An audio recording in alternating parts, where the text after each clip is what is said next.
Finalmente Denji conseguiu o que ele tanto queria, mas ele percebeu que, na verdade, não era tudo isso. Tinha mais, pelo menos não era tudo isso com a Power, né? Porque se depender da máquina, ele vai ter um inferno, descer o cacete no capeta, agora que ele tem um novo objetivo de vida. Porra, tá bom pra caramba. Então bora entender o que mudou pro Denji, entender um pouquinho mais dos maiores demônios de todos, que é o demônio da arma. Bora pra análise, hein?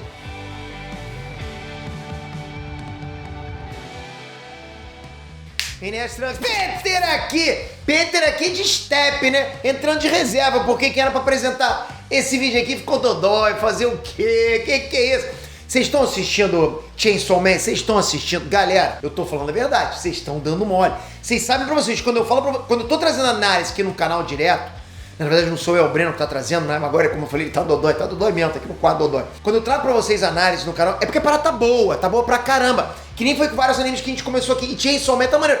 Tô no episódio 5. Esse que é o 5º episódio que chegou agora. Porra, e a gente tá quase na metade da temporada. Já deu pra ver muita coisa que mudou. Vocês têm que estar comigo nessa. Assiste esse anime, vocês não vão se arrepender. Bom, agora vamos falar do anime em si, ok? O Denji tem uma nova vontade pra fazer ele seguir como caçador de demônios.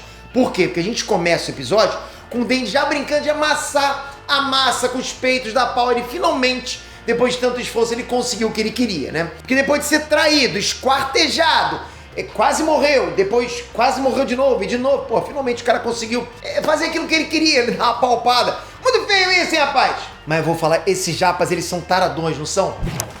E é nesse momento que ele descobre que realmente são peitinhos, né? Porque eram um pouquinho menores do que ele estava esperando. Mas, obviamente, como um homem honrado e decidido, isso não mudou em nada a determinação dele, né? Até que o Denji terminou aquela massagem tântrica e percebeu que, pois é, a vida não se resume a isso, né? Pelo menos não só isso. E foi muito maneiro, sabe? Como é que ele teve essa percepção de já ter conseguido o objetivo dele, como é que isso abalou o Denji e fez ele ficar bem pensativo. E foi maneiro porque rolou isso também porque durou pouco. E logo o cara já tava 100% de novo, focado pra caraca. E claro, iludido por mulher de novo, né? Pra variar. E depois de uma aula de atração com a máquina, o Denji ficou com a motosserra dele, roncando pra fazer de tudo por ela.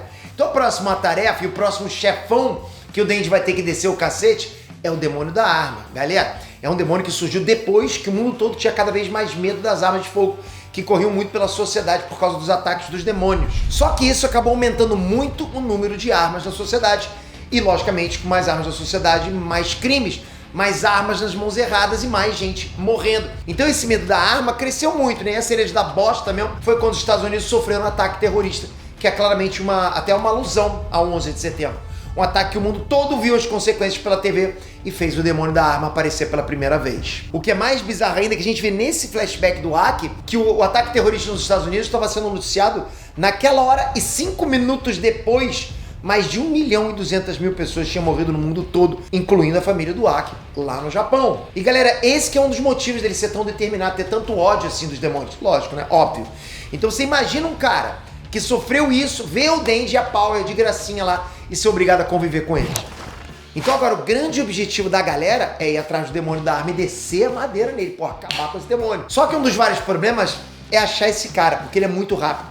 Mas o lado bom é que ele solta parte do corpo por onde ele passa. Então, meio que ele deixa um rastro. Ele é rápido, mas deixa rastro. E quando uma parte está perto da outra, elas meio que se juntam, tipo um imã, sabe?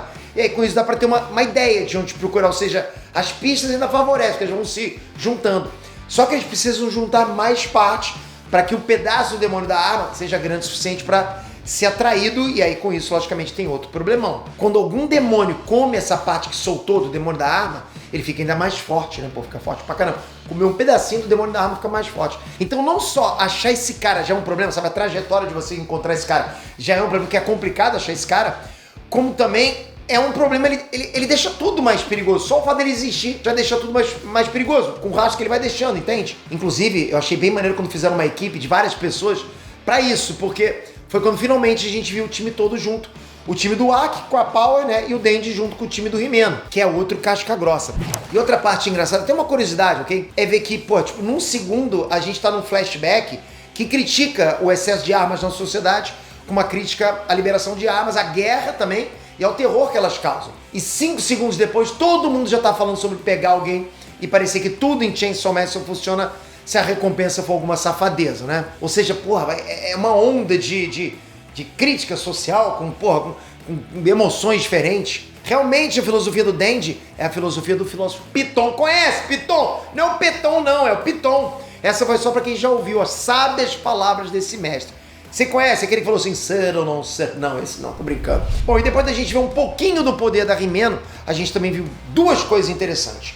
Uma é que o Aki foi o sexto parceiro dela, porque o trampo de caçar demônios realmente é um dos piores empregos do mundo. E outra coisa, ok? Só que essa é um pouquinho mais maneira, né? É que a gente já pôde ouvir um pouquinho da voz do Kishibe, e é aquela voz que alguém sussurra no pé do ouvido, sabe? Você já se arrepia todo, aquela voz veludada. Ok, você deve estar estranhando isso, mas eu e muitos fãs, ok, de Chainsaw Man, a gente ficou muito feliz quando saiu a notícia que a voz original do Kishibe seria do Kenshiro Tsuda. E sim, você provavelmente não sabe quem é, e você deve estar pensando, caramba, Pedro, como é que você sabe? Não, eu também não sabia não.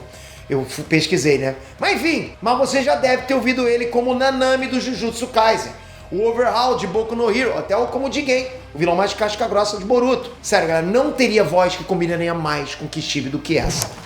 E pra fechar com chave de ouro, o episódio termina com uma parada muito louca. O Arai, ele fica todo confuso com os andares, e quando ele tenta descer um lance de escada pra conferir, né, um andar de baixo, ele acaba descendo pro próprio andar, como se tivesse subido antes. E a maneira que o encerramento desse episódio usou essa questão para fazer um encerramento épico com várias imagens, né, que são uma referência às obras do Wesker. Ok, agora é o momento que você me xinga e me pergunta, que diabos é o Wesker? E eu te respondo que o Wesker era um artista holandês e que talvez você não se lembre, nunca tenha ouvido falar desse nome, né, Wesker, mas você com certeza já viu alguma imagem desse tipo aí, ó. As obras dele tinham essa coisa de ilusão de ótica, sabe?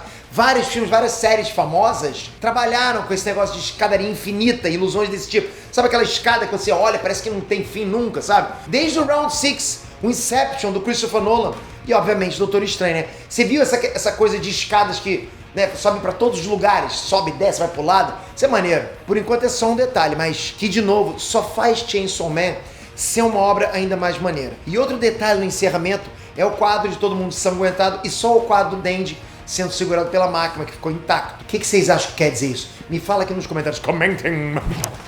Bem, galera, espero que vocês tenham curtido um apresentador reserva. Pois é, sou reserva no próprio Inés, mas tá bom demais, né? Espero que vocês tenham curtido, mas em breve o titular tá voltando pra esse anime aqui. Tamo junto pra caramba. Diz aqui embaixo o que você tá curtindo nesse anime. Diz que você tá... Se você tá curtindo ou não, né? Você já assistiu, já começou a assistir? Tá no 5º episódio, a gente tá indo pro 6º. Você não vai se arrepender. Vai assistir, comenta aqui. Comenta, Pedro, você me convenceu. Não, Pedro, você ainda não me convenceu. Comenta alguma coisa só pra eu ter noção. E se inscreve aqui no canal, ativa o sininho, presta atenção. A gente tá num momento bom pra caramba, galera. Tô feliz demais com muita coisa que tá acontecendo. Eu tô louco pra dividir com vocês o momento do canal. Então, se inscreve, ativa o sininho, porque eu tô trazendo muito vídeo maneiro demais pra vocês. Valeu, galera. Até a próxima. Fui!